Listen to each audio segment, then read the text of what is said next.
ये एक मुलाजिम पर हमला हुआ रहा, तो क्या था पूरा मामला? मामला ये था कि हम रात को चेकिंग पर थे और आरपीएफ का सिपाही हरीश कुमार जो प्लेटफॉर्म ड्यूटी पर था, गाड़ी सुशासन एक्सप्रेस आई थी मथुरा की तरफ से और दिल्ली की तरफ जानी थी, जिसमें 2-3 बंदे थे जिन्होंने चोरी की नियत से बड़े थे उसमें, और वो उसने उनका पीछा किया।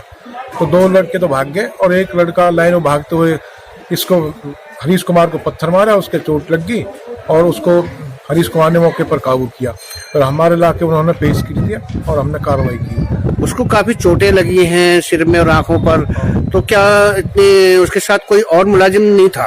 नहीं, वो अकेला था उस टाइम। तो क्या एक ही मुलाजिम यहाँ पर अनेबल है कि भाई एक ही मुलाजिम करता है सारा काम?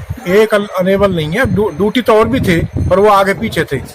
ये आगे था बिल्कुल दिल्ली की तरफ, दिल्ली साइड में, और बाकी मुलाजिम पीछे थे। बाद में पता लगा तो प्लेटफॉर्म नंबर 1 पर थे और वहाँ चेकिंग करें तब आके इसने बताई ऐसा होगा। और वो जो मुलजिम था रवि और बहादुर, उसको हमारे पेश किया।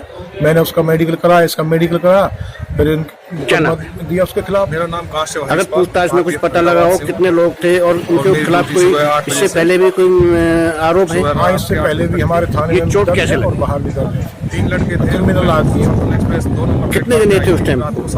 वो 3 आदमी। तो उसमें अब वो पेश करके जेल भेज दिए? रोका, पेश करके रवि बहादुर को पेश पूछताछ करी तो वो भागने लगे और मैंने उसको भाग के 2 लड़के तो भाग गए, एक उनको पकड़ लिया, एक लड़के को प्लेटफार्म नंबर 2-3 दिल्ली साइड में। और जैसे भागे तो पकड़ लिया मैंने उनको, तो उसने एक लड़के ने मेरे से छोड़ के भागने लगा और मेरे ईंट मारी पत्थर से बड़े से सिर में, माथे पर यहाँ मारी है, आँख पे और नाक पे चोट। तो छूट के भागा, फिर मैंने उसको भाग के फिर पकड़ लिया। तो मैंने अपने आरपीएफ स्टाफ को फ़ोन करा थाने में, उन्होंने आके उसको फिर पकड़ के ले गए थे, आरपीएफ को दिया। तो क्या मानते हैं अगर चोट लगी